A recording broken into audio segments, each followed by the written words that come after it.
जय हिंद दोस्तों, मैं हूं आपका दोस्त and host Santosh Gupta.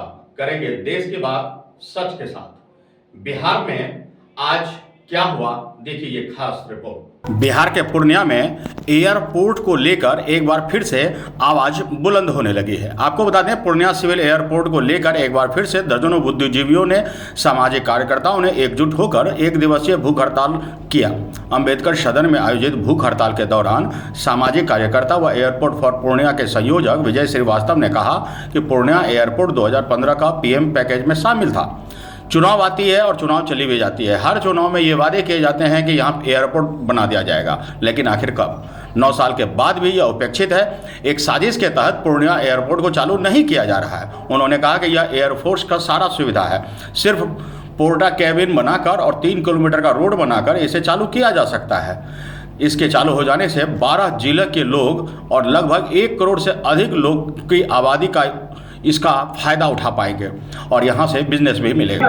Airport को लेकर लगातार आंदोलन चल रहा है, क्या कहेंगे, क्या सरकार से मांगे हैं? देखिए, आज के एक दिवसीय भूख हड़ताल के माध्यम से हम लोगों की सिर्फ और सिर्फ एक ही मांग है कि पिछले 9 वर्षों से उपेक्षित, विलंबित और साजिशों से ओत-प्रोत पूर्णिया एयरपोर्ट की शुरुआत पोर्टा केबिन सिविल एन्क्लेव के बल पर हो और उसकी तारीखी घोषणा भारत सरकार और डबल इंजन की बिहार सरकार तुरंत करे। ये हम लोगों की एक सूत्री मांग है। पूरे देश में जितना भी एयरपोर्ट पाइपलाइन में है, उसमें पूर्णिया एयरपोर्ट एक ऐसा एयरपोर्ट है जिसकी शुरुआत सिर्फ और सिर्फ सिविल इनक्लेव और रोड कनेक्टिविटी, वो भी लगभग 3 किलोमीटर का, ज़्यादा नहीं, इतना यदि हो जाए तो यहाँ शुरुआत हो सकती है। इसमें कम से कम, अधिक से अधिक, कम से कम तो नहीं, अधिक से अधिक 1 महीना 2 महीना बहुत समय हो गया, लेकिन 9 वर्ष हो गए। 9 वर्ष तब हुए जब ये प्रधानमंत्री पैकेज 2015 का पार्ट है पूर्णिया एयरपोर्ट, और पूर्णिया एयरपोर्ट की उपेक्षा के कारण पूर्णिया और पूर्णिया के 100 किलोमीटर के रेडियस में 12 लोकसभा क्षेत्र और 100 से अधिक विधानसभा क्षेत्र आते हैं। इतनी बड़ी आबादी, करोड़ों आबादी के लिए पूर्णिया एयरपोर्ट लाइफलाइन है एवं मूल्यवान है और विकास के बड़े द्वार खोलने वाला पूर्णिया एयरपोर्ट साबित होगा। इन सब के बावजूद अभी जो चुनाव हुआ है उसमें एयरपोर्ट के कारण कुछ पॉलिटिकल पार्टी को बहुत नुकसान हुआ है पूर्णिया एयरपोर्ट के कारण, और सामने में 2025 का बिहार विधानसभा का चुनाव है।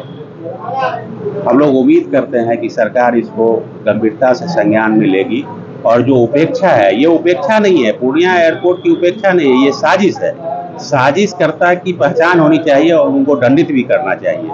पूर्णिया एयरपोर्ट एक बहुत उपेक्षित और बहुत विलंबित है। इसकी जो उपेक्षा है और इसका जो विलंबन है वो इमीडिएट बंद होना चाहिए और कोटा केबिन बेसिस पे इसकी शुरुआत की घोषणा भारत सरकार और डबल इंजन की बिहार सरकार को मिलकर तुरंत करनी चाहिए। इस बाबत आपने कई बार पत्र भी लिखा था सरकार को। अब तो आचार संहिता में हम लोग ये जो गतिविधि है आज की, इस तरह की गतिविधि को बंद रखे थे, लेकिन पत्र लिखने का काम तो आचार संहिता में भी कर रहे थे।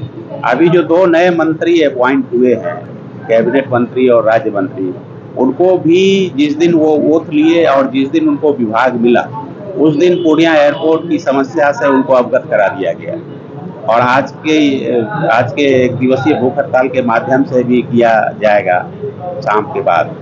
लेकिन प्रश्न है कि जब तक जो साजिश करता है, जो सरकार में ही बैठा हुआ है, बिहार सरकार का एक मंत्री जो बिहार सरकार में था अभी केंद्र में चला गया, तो वो उसकी साजिश जब तक उस पर रोक नहीं लगेगी तो इन क्रियाकलापों का करने का कोई मतलब नहीं होगा। यदि क्रियाकलाप का मतलब होता तो जितना क्रियाकलाप हम लोग किए हैं, पूर्णिया प्रमंडल के प्रबुद्ध लोग पूर्णिया 100 किलोमीटर के रेडियस में जा के, तो इसका समाधान तो कब का हो गया रहता। लेकिन ये है कि कमज़ोर इलाका है, हम लोग का पॉलिटिकल कोई माई बाप नहीं है, हम लोग पॉलिटिकल रूप से बहुत कमज़ोर हैं और जिसका कारण है कि हम लोगों को सेकंड क्लास सिटीजन के रूप में जीने के लिए मजबूर किया जाता है। कोई एयरपोर्ट 3 महीना में बन जाता है, कोई 3 बरस में बन जाता है।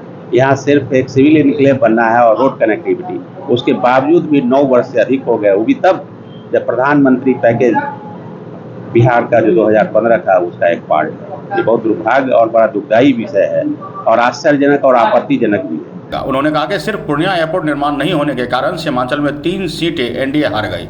आगे भी विधानसभा चुनाव होना है, इसलिए सरकार को प्राथमिकता के आधार पर पूर्णिया एयरपोर्ट को जल्द से जल्द चालू करना चाहिए। उन्होंने कहा कि पूर्णिया वासियों का यह आंदोलन लगातार जारी रहेगा जब तक पूर्णिया को एयरपोर्ट नहीं मिल पाता है। बहरहाल आपको बता दें कि पूर्णिया में एयरपोर्ट की वास्तविक आवश्यकता है। सीमांचल का सबसे बड़ा प्रमंडल होने और सीमांचल के लोगों के लिए यह बेहद फायदेमंद भी है और व्यावसायिक दृष्टिकोण से भी यहाँ राजस्व की भरपूर संभावना है। ऐसे में पूर्णिया में एयरपोर्ट की जल्द से जल्द आरंभ हो जाना निश्चित रूप से आम लोगों के लिए भी राहत देगी और राजनीतिक गलियारों को भी। पूर्णिया से अनुभवी आंखें के लिए गौरव गुप्ता की रिपोर्ट। तो आज के लिए इतना ही। हमारे साथ बने रहिए और देखते रहिए अनुभवी आंखें न्यूज और पढ़ते रहिए अनुभवी आंखें अखबार। सोशल साइट्स ऑनलाइन चैनल पे जाकर आप हमारे चैनल्स को देख सकते हैं, लाइक और सब्सक्राइब भी कर दीजिए। दोस्तों, आप हमसे जुड़ने के लिए अपना पासपोर्ट साइज फोटो और एक आधार कार्ड की फोटोकॉपी हमें भेज दें और हमसे जुड़ें। हमारे से जुड़ने के लिए इस नंबर पे आप हमसे बात कीजिए। हमारा नंबर है 8826227802।